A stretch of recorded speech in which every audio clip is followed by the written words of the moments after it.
शाम का धुंधलका धीरे धीरे शहर की सड़कों पर उतरने लगा था। हवा में एक अजीब सी ठंडक थी, जैसे किसी अनजाने तूफान का इशारा हो। और उसी ठंडी हवा के बीच पुराने मेहरून रंग के दरवाजे को धकेलती हुई जून की हवा अंदर कमरे तक चली आई, जहां आर्य अपने कमरे की हल्की रोशनी में अपने फोन की स्क्रीन पर नजरें गड़ाए बैठा था। उसे अंदाजा नहीं था कि आज की रात उसके जीवन का रुख बदलने वाली है। तभी अचानक उसके फोन पर एक अनजान नंबर से कॉल आया। आर्य ने पहले तो कॉल इग्नोर की, मगर पता नहीं क्यों उसके दिल में बेचैनी सी उठी और उसने कॉल वापस उठा लिया। उधर से हड़बड़ाई हुई आवाज आई कि अन्नू को कुछ हो गया है और वह बेहोश पड़ी है।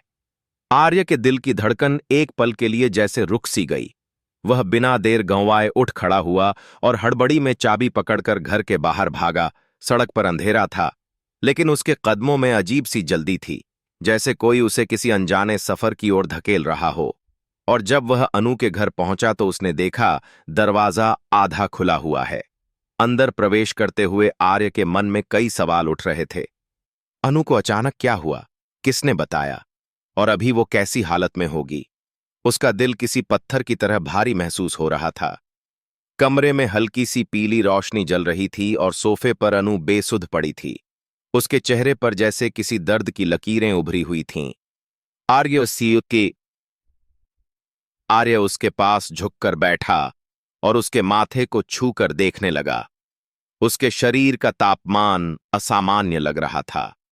एक पल को आर्य को ऐसा महसूस हुआ जैसे दुनिया उसके आसपास थम सी गई हो। वह समझ नहीं पा रहा था कि इतना सब अचानक कैसे हो गया। उसने घबराकर पानी की तलाश की और कमरे में रखे झुग से थोड़ा पानी लेकर अनु के चेहरे पर छींटे मारे, मगर अनु की पलकें हल्की सी भी नहीं हिलीं।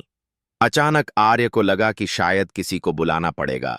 उसने पास ही रखे अपने फोन को उठाया, मगर उसी वक्त अनु की उंगलियों ने उसके हाथ को हल्के से पकड़ लिया। आर्य ने झटकर उसकी ओर देखा।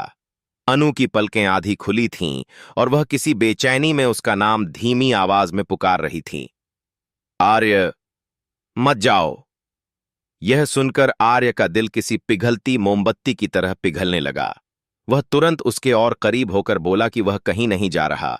पर अनु की आंखें फिर से बंद हो गईं और वह एक बार फिर बेहोश सी हो गई।